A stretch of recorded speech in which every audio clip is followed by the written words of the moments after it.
네, 할렐루야 반갑습니다. 네, 우리 옆에 있는 분들과 좀 인사 나누면 좋겠는데요. 오늘 가정주일이거든요. 그래서 이렇게 두 번 나눠서 인사를 할 겁니다. 우리 어린 친구들이 자녀 세대들이 그 부모님 세대를 향해서 인사하시는 거예요. 감사합니다. 고맙습니다. 인사하시고요. 그 다음에는 이제 부모님 세대가 자녀 세대를 향해서 사랑합니다. 이렇게 한번 인사하면 좋겠습니다. 먼저 자녀들이 부모님 세대를 향해서 우리 엄마 아빠만 보고 인사하시면 안 돼요. 교회 어른들은 다 그냥 우리 엄마 아빠다 생각하시고 인사하시면 되겠어요. 우리 먼저 자녀 세대가 인사하겠습니다. 감사합니다. 감사합니다. 감사합니다. 네. 그 다음에 우리 부모님 세대가 우리 자녀들을 향해서 사랑합니다. 인사하겠습니다. 사랑합니다. 사랑합니다. 사랑합니다. 네, 아유 좋습니다. 네, 가정 안에 이렇게 축복하는 말이 가득하고 또 서로를 향한 기쁨과 감사가 가득하면 가정이 교회고 가정이 하나님 나라고 가정이 하나님 나라고 천국인 줄 믿습니다. 그래서 가정주일만 우리가 이렇게 인사하는 게 아니라요. 이 날을 기억하면서 우리가 매 순간 매일매일을 서로 사랑하고 축복하고 감사하면서 이 가정을 세워가는데 우리의 마음과 힘을 다했으면 좋겠습니다. 가정주일이 있을 정도로 가정은 너무나 중요합니다. 가정이 왜 중요한가 뭐 여러 가지 이야기를 할 수 있지만 먼저는 하나님께서 최초의 교회를 가정으로 세우셨다는 거예요. 교회, 우리가 이제 보고 있는 이런 건물이 있는 교회가 생기기 전에 그 교회의 원형이 뭐였냐면 가정이었다라는 겁니다. 그래서 에덴 동산, 아담과 하와가 부부가 돼서 가정을 이뤘을 때 하나님께서 그 두 사람이 이룬 공동체를 교회로 생각하신 거거든요. 하나님 나라로 보신 거거든요. 그러니까 그렇기 때문에 뭐 신약 시대에 와서 초대교회가 가정에서 시작됐다. 뭐 요것만 생각할 뿐 아니라 맨 처음 창조의 역사가 시작됐던 그 맨 처음으로 돌아와도 교회의 시작은 가정이었습니다. 그러니까 가정이 얼마나 중요한가 우리는 알 수 있죠. 그래서 가정은 가장 기초, 아주 기초의 단위인 공동체인 동시에 영적인 공동체다. 하나님이 주인 되시는 영적 공동체라는 것을 우리는 알 수 있습니다. 그런데 실상 오늘날의 이 대한민국 사회를 보면 이 가정들이 많이 아파요. 많이 아파요. 그렇죠? 가정들마다 문제가 없는 가정이 없고 아픔이 다 있는 것 같아요. 그 가정마다의 아픔과 어려움들이 많은 것 같아요. 근데 이제 이게 그냥 한 가정, 한 개인의 가정에만 당면에 있는 어려움이라기보다 가정들이 무너지고 위기를 맞고 붕괴되다 보니까 이게 사회 전반의 문제로까지 확대된 것 같아요. 그래서 고령화와 저출산의 문제라든지 또 뭐 이혼율이 올라가는 거라든지 가정 폭력, 또 청년들의 고독사 문제, 그리고 뭐 스토킹 범죄. 저는 이제 요즘에 스토킹 범죄가 되게 많이 나오는데 이게 다 애정 결핍에서 오는 게 아닌가 생각을 하거든요. 또 어린 아이들의 학폭이 날로 수위가 올라간다든지. 뭐 사회 전반의 여러 가지 문제들이 너무 많죠. 그래서 뉴스를 볼 때 전 기도하고 봐요. 주님 제 마음을 지켜주시고 그 정도로 뉴스를 보는 것 자체가 좀 불편할 정도로 때로는 염려가 될 정도로 아니 어떻게 이런 일이 있지라는 막 섬찟 놀라는 일들이 너무 많아지고 있다라는 거예요. 근데 여러분 이 사회 전반의 문제가 사실은 어디로부터 시작이 됐는가?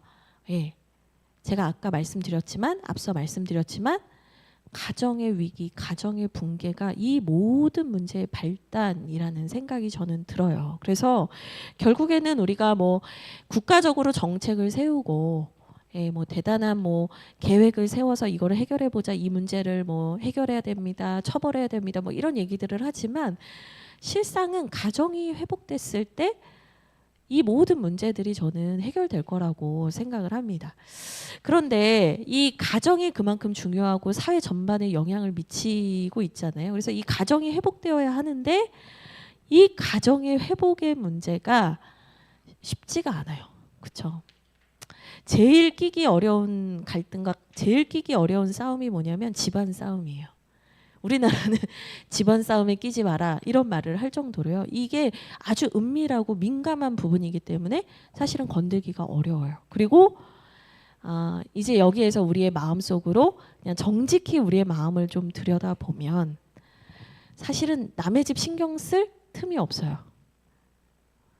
내 가정의 문제들이 나에게 가장 크게 마주하고 있고 당면에 있기 때문입니다.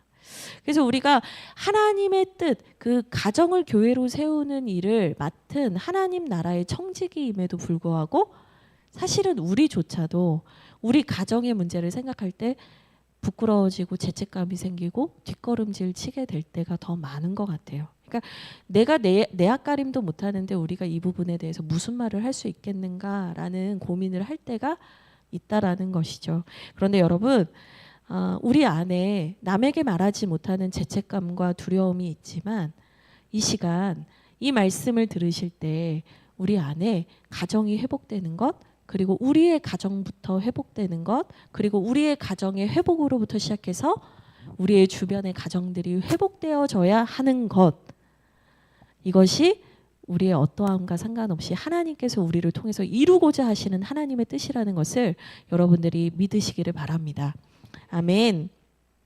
그래서 저는 가정주의를 맞아서 여러분 가정이 소중합니다, 서로 축복하세요 이렇게 끝나고 싶지 않고요. 사실은 조금은 현실적인 얘기들을 좀 하고 싶습니다. 여러분 가정은 영적 전쟁터입니다. 제가 진짜 하고 싶었던 얘기인데요. 여러분 우리에게 가정이 사실 쉽지 않은 이유가 뭐냐면 가정이라는 곳이 바로 영적 전쟁의 가장 치열한 현장이기 때문이에요. 여러분 마귀도 알아요. 우리가 가정이 소중한 거 알죠?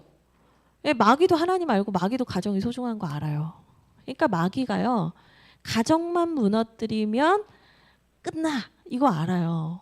도미노처럼요. 도미노 퍼즐 하나 탁 엎어뜨리면 어떻게 돼요? 쫙! 하람이가 뭔가를 아는 것 같아. 쫙 넘어진단 말이에요. 그러니까 사단 마귀도 그걸 알아요. 가정만 무너지면 다 무너져. 이걸 알고 있기 때문에 이 가정은요, 사실은 영적 전쟁의 치열한 현장이에요. 그러니까 가정에서 영적 전쟁이 시작된다는 걸 아는 사람과 모르는 사람은 전혀 달라요. 왜 우리 집이 힘들고 내가 힘든지 계속 모른 채 살 수밖에 없어요. 근데 제가 분명히 말씀드리는 건 뭐냐면 가정은 하나님 나라의 천국이지만 아직 완성되지 않았으므로 그 하나님의 나라가 완전히 완성된 게 아니기 때문에 우리는 이 영적 전쟁의 자리에 놓여져 있다라는 거예요. 그래서 여러분 가정을 세우기 위해서는 영적 전쟁에서 승리해야 됩니다. 네, 아멘이 작습니다. 여러분 가정을 세우기 위해서는 영적 전쟁에서 승리해야 합니다. 아멘. 네, 아멘. 네, 가정에서 먼저 승리해야 됩니다. 그래야 그 다음이 있는 거예요. 제가 오늘 이 영적 전쟁에 대한 얘기를 이제 드리면서 우리 어린이들이 있기 때문에 애들이 영적 전쟁이 뭐요? 막 이럴 수 있어요. 이 영적 전쟁이 뭐냐면 쉽게 말하면 눈에 보이는 싸움이 아니라는 거예요. 예를 들어서 이건 예를 들면 좀 그런가? 또 술렁이려나? 네, 우리 대건이랑 대훈이가 어느 날, 야, 이거 내 거야, 이거 내가 먹을 거야. 그래서 투닥투닥 싸웠어요. 이렇게 눈에 보이는 싸움은 뭐예요? 그냥 싸움이에요. 근데 영적 싸움은 뭐냐면 보이지 않는 존재가 있어서 우리를 싸우게 하는 것. 그게 영적 싸움이에요. 그래서 예를 들면 사탄 마귀가 대건이랑 대훈이 마음에 막 미운 마음을 불어넣어. 그러면 둘이 싸울 일이 아니었는데 갑자기 싸우기도 해요. 그러니까 이런 것처럼 사실 우리가 보는 것은 혈과 육의 싸움이 아니라 겉에 보이는 싸움이 전부가 아니라 사실은 영적 전쟁이 있다라는 겁니다. 이 영적 전쟁은요, 하나님의 백성과 대적 마귀의 싸움입니다. 그래서 이것이 뭐 여러 영역에서 일어나기는 하는데요. 오늘 제가 포커스를 맞춰서 여러분과 나누려고 하는 말씀은 바로 가정 안에서 일어나는 싸움에 대한 것입니다. 여러분 마귀는요, 가정을 쓰러뜨리고 싶어 한다라고 말씀을 드렸어요. 근데 이 가정을 무너뜨리기 위해서 마귀가 쓰는 방법이 있는데 그들의 아주 고유한 전략이 있는데 목사님이 그거 어떻게 하세요? 하면은 제가 지금까지 교회 생활을 하면서 데이터가 쌓였어요. 목회 신방 상담을 하면서 데이터가 쌓였어요. 어떻게 보는 이 마귀들이 어떻게 이 가정을 흔들고 무너뜨리려고 하는가를 보니까 정면전을 절대로 마귀는 택하지 않아요. 그러니까 뭐냐면 우리 집사님한테 가서 우리 권사님한테 가서 나랑 싸우자 이렇게 하지 않는단 말이에요. 그럼 어떻게 하냐? 틈을 노려요. 틈을 노려요. 아주 작은 균열을 노리고 있어요. 틈을 노려요.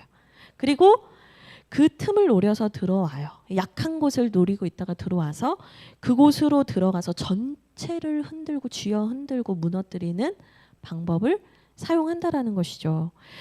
오늘 이 우리가 함께 읽을 이 본문 말씀은요. 바로 그 틈을 타고 들어온 영적 전쟁의 모습을 아주 잘 보여주고 있습니다. 우리 함께 본문을 읽을 텐데요. 8절부터 16절까지 읽을 겁니다. 우리 8절부터 16절까지 읽을 때 저와 여러분이 교독하시고 마지막 절은 함께 읽도록 하겠습니다. 저부터 읽겠습니다. 그때 아말렉이 와서 이스라엘과 르비딤에서 싸우니라. 위하여 사람들을 택하여 나가서 아말렉과 싸우라. 산꼭대기에 서리라. 여호수아가 모세의 말대로 행하여 아말렉과 싸우고 모세와 아론과 훌은 산꼭대기에 올라가서 모세가 손을 들면 이스라엘이 이기고 손을 내리면 아말렉이 이거더니 모세의 팔이 피곤함에 그들이 돌을 가져다가 모세의 아래에 놓아 그가 그 위에 앉게 하고 아론과 훌이 한 사람은 이쪽에서 한 사람은 저쪽에서 모세의 손을 붙들어 올렸더니 그 손이 해가 지도록 내려오지 아니한지라. 여호수아가 칼날로 아말렉과 그 백성을 쳐서 무찌르니라. 여호와께서 모세에게 이르시되 이것을 책에 기록하여 기념하게 하고 여호수아의 귀에 외워 들리라. 내가 아말렉을 없이하여 천하에서 기억도 못하게 하리라. 모세가 제단을 쌓고 그 이름을 여호와 니시라 하고 함께 읽겠습니다. 이르되 여호와께서 맹세하시기를 여호와가 아말렉과 더불어 대대로 싸우리라 하셨다 하였더라. 아멘. 예, 지금 읽은 이 말씀은요. 우리에게 이 영적 전쟁에서 승리하는 비결만 가르쳐 줄 뿐 아니라 사실은 영적 전쟁이 어떻게 시작되는지를 보여주는 본문입니다.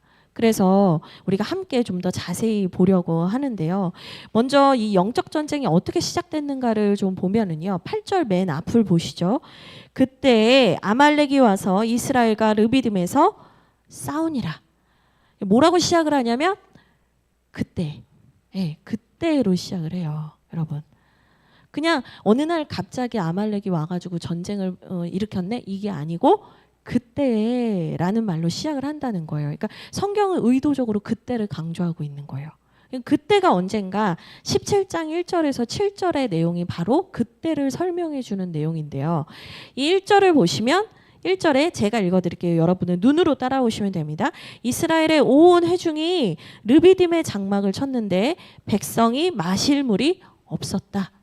그러니까 이 르비딤이라는 곳에 출애굽해서 광야를 이동하는 이스라엘 백성이 도착을 했는데 문제가 생겼다는 거예요. 어떤 문제냐면 물이 없었다는 거예요. 그리고 2절을 보시면 이 2절을 보니까 백성이 그 일로 인해서 모세와 다투게 됐다라는 거예요. 그래서 여러분 물이 없는 거는 무슨 문제냐면 상황적 문제인데 2절을 보니까 백성들이 모세와 다투게 되었다라고 나오거든요. 이게 뭘 말해주냐면 처음에는 물이 없는 상황적 문제에서 시작했는데 그게 관계 갈등으로 확대됐다는 거예요.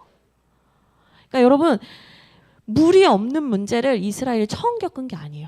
사실 이 앞에 보면은 물을 하나님께서 얼마나 많이 주시냐면 여러분 15장 27절에 보시면 그들이 광야에서 먹을 물이 없을 때 하나님께서 27절에 엘림에 이르게 하셔서 물샘 12를 주셨다 이런 말씀이 나오거든요. 그러니까 광야 생활을 하면서 물이 없었던 거는 처음 있는 일이 아니에요. 광야라는 곳 자체가 그래요. 물이 없고 위험하고 때로는 뜨겁고 힘든 곳이에요. 근데 그동안 광야 생활을 할 때 하나님께서 그들을 내팽겨 치지 않으셨어요. 언제든지 물이 먹고 싶고 물이 필요하다면 물을 주셨어요. 그리고 16장에선 어떤 일이 있었냐면 이스라엘 백성이 배고프다고 하니까 만나와 메추라기도 내려주신 얘기가 나와요. 그러니까 광야라는 곳이 인간이 살기에는 적합한 곳이 아닌데 하나님께서 그들에게 상황적인 문제가 생길 때마다 어떻게 하셨어요? 너무나 신실하게 다 채워주시고 돌봐주셨다라는 거예요.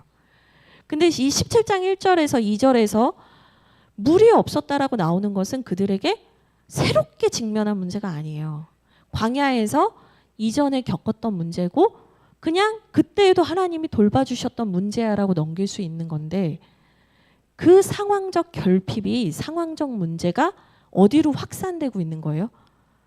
관계로 확장되고 있다는 거, 확대되고 있다는 거예요. 여러분, 이게 바로 사탄 마귀가 틈타는 틈이라는 거예요. 그러니까 내가 거대하게 생각하고 내가 대단하게 생각하는 문제로는 마귀가 우리를 치고 들어오지 않아요. 예전에도 내가 겪었던 문제고 또는 나에게 하나님이 충분히 해결해 주실 수 있는 문제인데도 불구하고 그 작은 틈이 우리에게 균열을 일으키기 시작해요. 그래서 관계를 깨기 시작해요. 그래서 관계를 깨기 시작하면서 어떻게 돼요? 뭐 공동체가 다 무너지는 거죠. 지금 이 이스라엘 공동체를 한 민족, 한 나라로만 보실 게 아니라 여러분 가정이라고 한번 생각해 보세요. 가정 안에서도요 물이 떨어지는 일들이 있어요. 쌀이 떨어지는 일들도 있고요. 우리의 인생에서 뭐 생존과 생계와 관련한 어려움도 있지만 그것이 아니더라도 우리가 마주하게 되는 가정의 여러 문제들이 있어요. 근데 그 문제가 상황적으로만 발생한 데서 끝나지 않고 항상 어떻게 번져갔던 것을 기억하세요? 관계의 갈등으로 번져가요. 여러분 상황에 대한 문제가 있었으면 그냥 그걸 같이 어떻게 해결할까를 생각하면 되는데요. 사탄 마귀는요 그 틈을 탁 비집고 들어가서 관계를 깨고 불신하게 만들고 네 탓이야 내 탓이야 원망하고 미워하게 만든단 말이에요.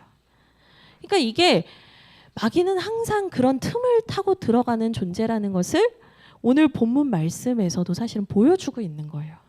단순히 영적 전쟁, 큰 뭐 대단한 영적 전쟁이 어느 날 갑자기 뻥 터진 게 아니에요. 틈이 있었다. 그 틈으로 이 전쟁이 시작된 거라는 거죠.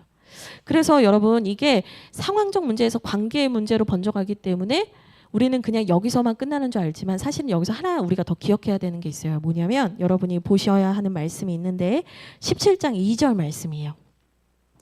17장 2절 말씀을 보시면 처음에는 이렇게 시작을 해요. 백성이 모세와 다투어 이르되, 그러니까 관계적 갈등만 막 이제 확산된 것 같아요.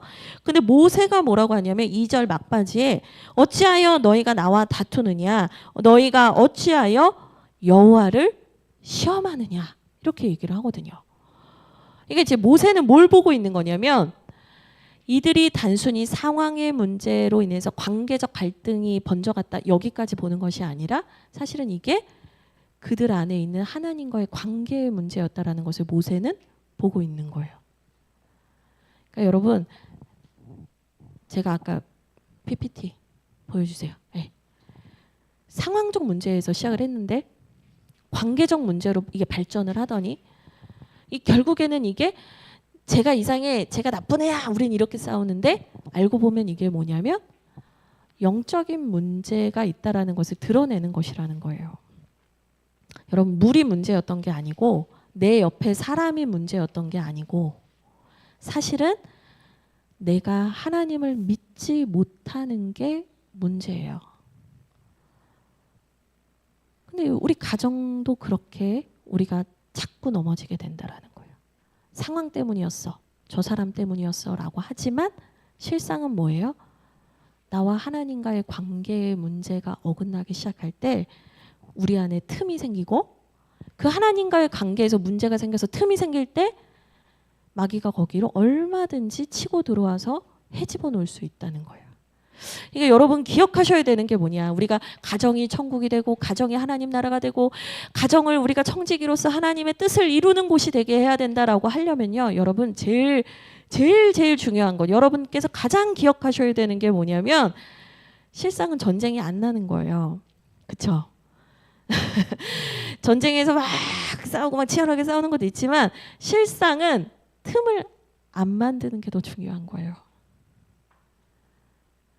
틈이 일어나려고 할 때 우리가 그 틈을 빨리 막아버리는 거예요. 우리 여기 인테리어 공사할 때 우리 최병화 목사님의 별명이 실리콘 장인이셨어요. 모든 틈과 구멍을 실리콘으로 다 막고 다니셨어요.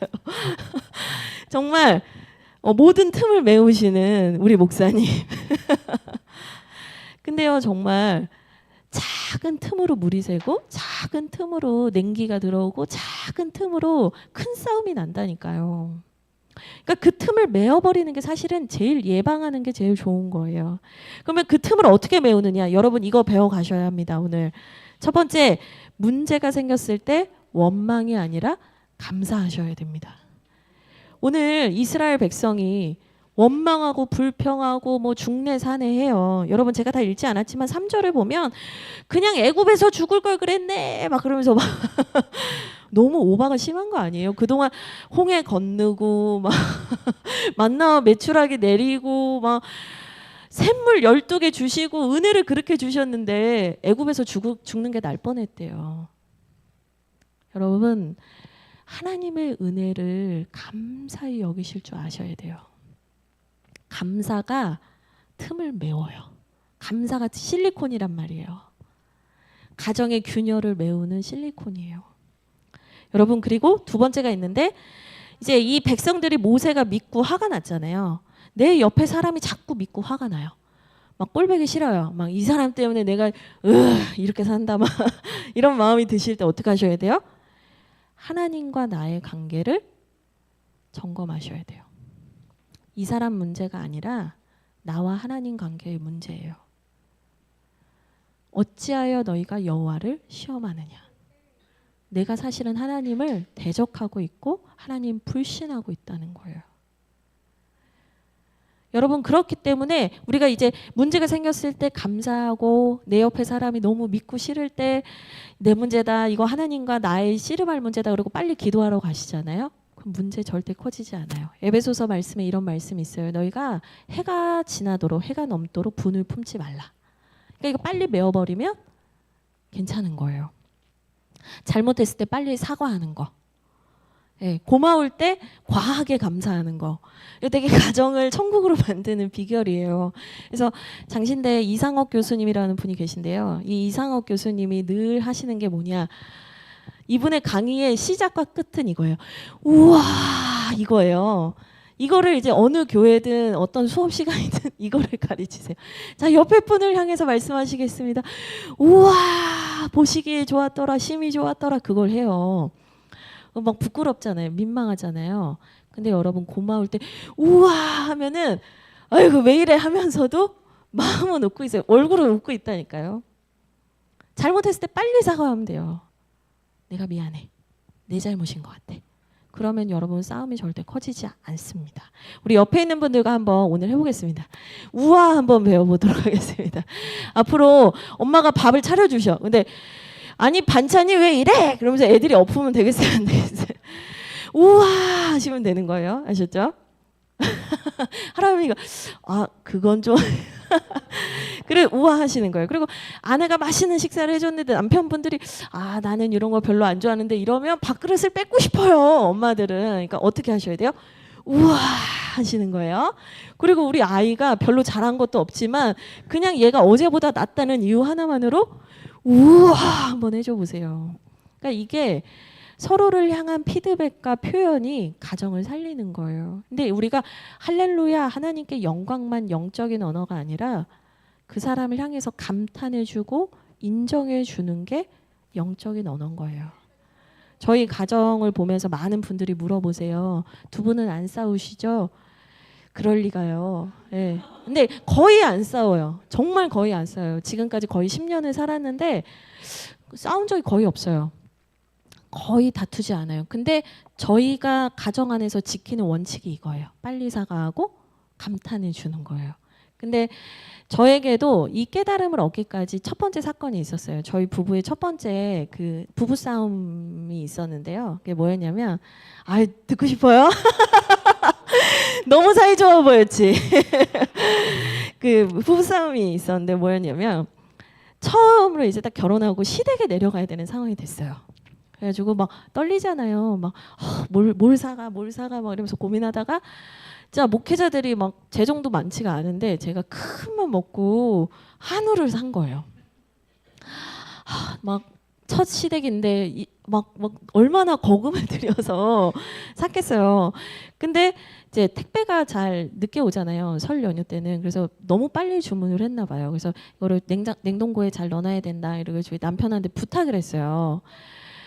그래서 이제 가는 날이 딱 됐는데 여보 고기 꺼내야 되는데 고기가 안 보여 그랬더니 내가 여기다 뒀지롱 그러면서 딱 꺼내는데 아니 약간 베란다 같은 냉랭한 데서 거기가 갑자기 가지고 나오는 거예요. 그래서 제가 거기서 그걸 왜 가지고 나오지 그랬더니 여기가 냉동고지 뭐 그러면서 그걸 가지고 나오는 거예요. 제가 너무 화가 나가지고 저희 어머니도 오늘 오셨지만 어머니도 모르는 얘긴데 제가 아니 이걸 여기다 두시면 어떡합니까? 그러면서 제가 막 화를 냈어요. 너무 속상해가지고 이제 막 다시 주문할 시간도 없는데 그래가지고 너무 속상해하고 있는데 남편이 얼굴이 굳어서 너무 슬픈 얼굴로 바람 좀 쐬고 올게 그러면서 나가는 그래서 제 마음에 아니 자기가 뭘 잘했다고 내가 나가야지 왜 자기가 나가 막 그러면서 막 부글부글 했어요. 그러다가 이제 같이 저도 답답해서 산책을 같이 이렇게 갔는데 둘이 한마디도 안 했어요. 그래서 부글부글 막 하는데 그 순간 제가 기도를 했거든요. 하나님 너무 화가 나요. 남편이 왜 자기가 뭘 잘했다고 저한테 화를 내는 거죠? 그랬는데 하나님이 어떤 말씀을 주셨냐면 저한테 유진아 지금 병화는 자기 자신보다 그러니까 병화보다 네가 병화보다 고기를 소중하게 여기는 것 같아서 마음이 상한 거야. 이렇게 얘기를 해주시는 거예요. 제가 그러니까 제가 화를 낸 게 남편을 더 소중히 여겨주지 않았던 거라고 이제 상대방은 느끼고 있다는 거예요. 물론 잘못한 거는 맞지만. 근데 제가 그 얘기를 듣고 하나님이 네가 그렇지 않다는 걸 말해줘 이렇게 얘기하시는 거예요. 그래서 제가 이제 회개를 하고 내가 당신이 더 소중한데 고기가 뭐라고 다시 사면 되는 걸 내가 당신의 마음을 아프게 해서 미안해 이렇게 얘기를 했어요. 그랬더니 그때 이제 목사님이 마음이 확 풀리면서 나도 미안하지 막 이렇게 되는 거예요. 예. 여러분 저희가 살면서 위기가 없었던 게 아니에요. 틈이 없었던 게 아니에요. 틈은 언제고 생길 수 있었어요. 근데 그때 빨리 메워버렸어요. 감사했어요. 사과했어요. 그리고 감탄했어요. 그 뒤로는 이제 저희 남편이 뭘 하면 제가 요즘은 약간 영혼이 없어지긴 했는데 그 뒤로는 제가 우와 계속 이렇게 해주거든요. 근데 정말 남편분들은 공감하실 거예요. 아내가 모든 것에 우와만 해줘도요. 그분들은 뭐 막 주차할 때 막 후진을 막 40km로 한대잖아요. 뭐든지 할 수 있는 분들이거든요.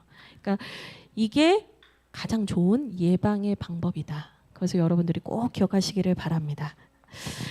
근데 이제 우리가 오늘 본문 말씀을 좀 더 봐야 되거든요. 근데 이 본문 말씀에서 전쟁이 나버렸네. 우리의 삶에서도 미처 틈을 메우지 못하고 전쟁이 날 때가 있어요. 그럼 그때는 어떻게 해야 하는가? 이제 그 얘기를 할 겁니다. 이 가정 안에서 분란이 일어나고 어려움이 생겼을 때 각자의 역할이 있습니다. 오늘 그 얘기를 드릴 거예요. 부모님 세대는 부모님의 역할을 하셔야 되고 자녀들은 자녀 세대는 자녀의 역할을 해야 하거든요. 그게 뭔지 하나하나 좀 조밀하게 보겠습니다. 먼저 부모님의 역할이에요. 이 부모님의 역할은 뭐냐? 이것은 이제 모세로 대표되는 이 공동체의 어른을 보면서 우리가 배울 수 있거든요. 여러분 먼저 보시면 이 부모님이 해야 할 가장 중요한 일은 뭐냐면요. 네, 같이 한번 읽어볼까요? 읽겠습니다. 시작. 부모님이 해야 할 가장 중요한 일은 기도입니다. 네, 큰 전쟁이 났어요. 근데 거기에서 모세가 뭘 했냐? 모세는 기도했어요. 그러니까 핵심은 하나예요. 모세가 뭘 했냐? 기도했다. 그러니까 여러분, 이 기도라는 게 아무것도 할 수 있는 게 없을 때 어쩔 수 없이 하는 게 아니라 어떤 문제가 터졌을 때 가장 먼저 해야 하는 게 기도라는 거예요. 근데 이 부모님의 기도는 너무 중요해요. 제가 보면 부모님의 기도를 받고 자란 아이와 그렇지 않은 아이가 좀 달라요. 제가 그걸 너무 인정하는 게 싫었어요. 전 어릴 때 이제 저희 어머님 믿으셨지만 아버지 믿지 않으셨기 때문에 그런 부분에서 제가 부모님이 둘 다 기도해 주시는 부모님을 보면 되게 부럽기도 했거든요. 물론 우리의 인생이 하나님의 은혜와 전적인 사랑으로 흘러가는 것이긴 하지만 이 영적 전쟁에 있어서 부모님의 기도의 지원은 너무너무 다른 거예요. 여러분, 이 지금 여기 청년들과 우리 대운이 어린 세대들이 있지만 여러분들 꼭 기억하셔야 되는 게 있어요. 이제 여러분들이 5학년, 이제 벌써 5학년이죠. 이제 5학년 넘어가면서부터 여러분들이 제일 세상에서 듣기 싫은 말이 생기는데 바로 잔소리예요. 부모님이 말씀하시는 게 다 듣기 싫고 불편해지거든요. 근데 어른 세대와 자녀 세대의 가장 큰 차이가 뭐냐면 시야의 넓이가 다르다는 거예요. 광각이 다르다는 거예요. 그래서 때로는 자녀들은 부모님의 말을 듣는 게 너무 귀찮고 듣기 싫어요. 아무리 좋은 얘기도 듣고 싶지 않을 때가 있어요. 물론 부모님이 다 옳은 건 아니에요. 근데 우리가 이제 지금 전제하는 건 뭐냐면 하나님을 믿고 기도하는 부모님이라는 전제 하에 드리는 말씀이에요. 그러니까 뭐 부모님도 항상 지혜로울 수는 없지만 기도하고 하나님을 따라가는 부모님들은 그래도 여러분들에게 들려주시는 이야기들이 약이 되는 이야기들이 되게 많단 말이에요. 그래서 여러분들이 부모님의 이야기를 들으시는 게 너무너무 중요한 거죠. 근데 아무리 좋은 말도 아이들이 자라고 우리가 내 자아가 자라기 시작하면 듣기 싫어져요. 그래서 부모님이 그걸 가지고 애들과 실갱이를 하기 시작하면 관계가 깨지고 아까 말씀드린 틈이 생기는 거예요. 그러니까 부모님들이 속은 타올라요. 이글이글 할 수 있어요. 막 가슴이 답답할 수도 있어요. 근데 부모님들이 가장 먼저 하셔야 되는 게 뭐냐? 기도라는 거예요. 여러분 기도하고 말씀해 보셨어요? 기도하고 기도한 후에 대화해 보셨어요? 여러분 내가 이 아이에게 자녀들을 사랑하기 때문에 꼭 하고 싶은 얘기가 있고 뭐 정말 중요한 얘기가 있지만요. 여러분 우리에게 우선되어야 하는 건 뭐냐면 기도예요. 기도를 하고 나서 이 기도를 하고 나서 하는 말은 너무너무 다른 거예요. 근데 모세도 기도했어요. 여러분 근데 기도를 어떻게 했는지 하나하나 좀 더 볼게요. 우리가 모세한테 배울 게 참 많더라고요. 먼저 9절을 보세요. 9절을 보니까 모세가 여호수아에게 이르되 우리를 위하여 사람들을 택하여 나가서 아말렉과 싸우라. 그러니까 여호수아는 자녀 세대를 대표해요. 내일 내가 하나님의 지팡이를 손에 잡고 산꼭대기에 서리라. 이렇게 얘기를 하거든요. 여러분 모세가 기도를 하는데 어디서 기도하고 있어요? 산꼭대기.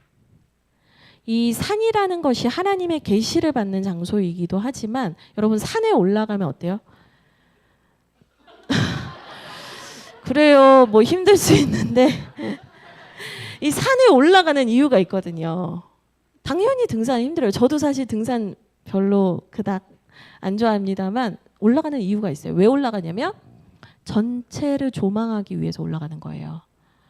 근데 이 모세가 산꼭대기에서 기도했다라는 것이 왜 중요하냐면 단순히 어른으로서 나이를 먹어서 생긴 넓은 시야를 가지고 그 전쟁을 바라보면서 기도해 준 게 아니라 하나님의 관점으로 조망하면서 분별하면서 기도했다는 거예요.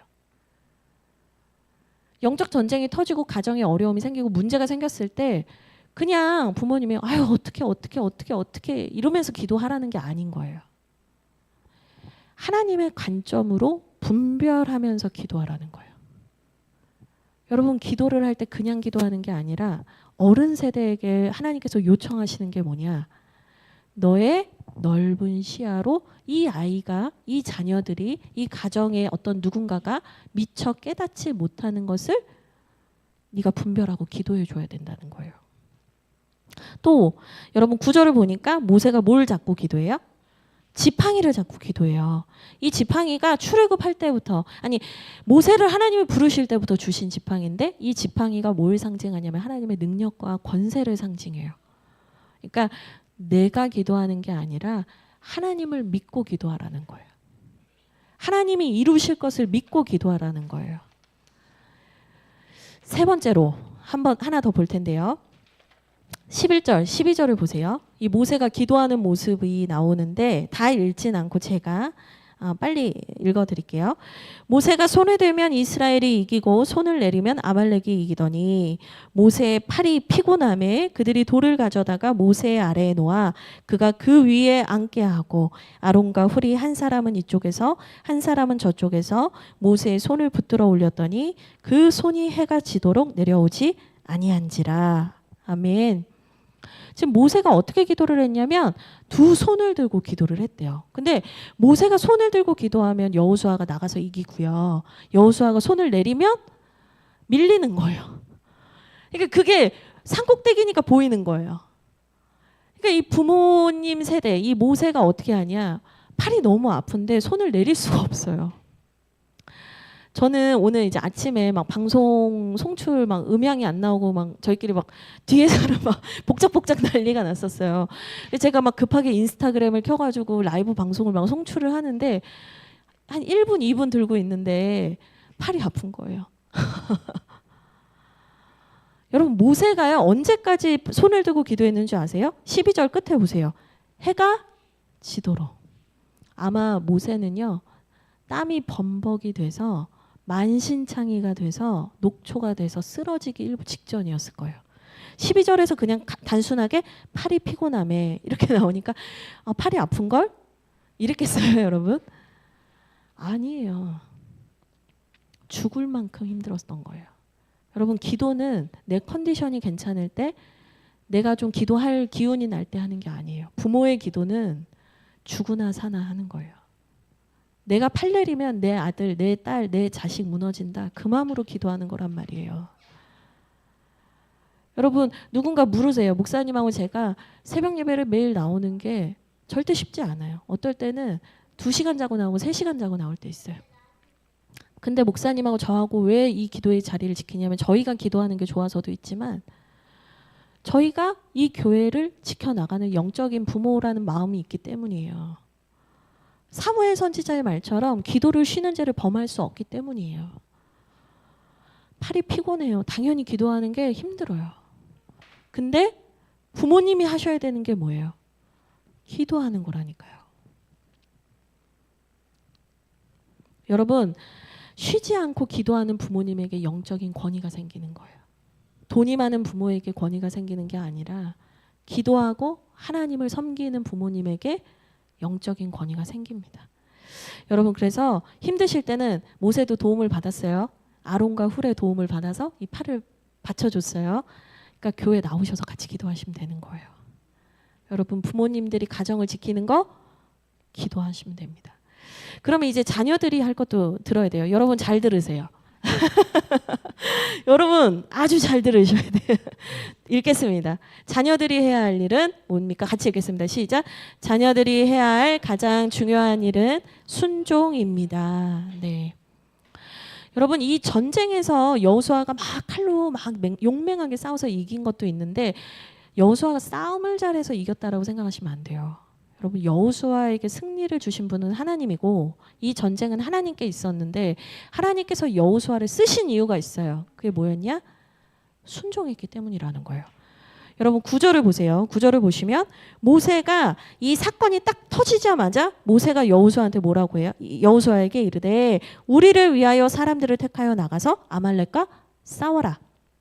명령을 바로 했어요. 그랬더니 10절에 여호수아가 모세의 말대로 행했다라고 얘기를 해요. 고민하지 않았다는 거예요. 그러니까 나에게 주어진 명령에 바로 순종을 했다라는 거예요. 여러분 근데 여호수아의 입장을 한번 생각해 보세요. 이 이스라엘이 출애굽하기 전에 노예 생활 430년을 했어요. 너무 놀랍죠? 예. 430년을 노예 생활을 했고요. 그리고 직전에 무슨 일이 있었어요? 물이 있네 없네 하면서 이 사람들끼리 중내산에 싸웠잖아요. 여러분 한 번도 전쟁을 해본 적이 없었고 자기들끼리 맨날 중내산에하고 싸우고 있는 이 오합지졸 같은 사람들을 데리고 나가서 여호수아한테 싸우래요.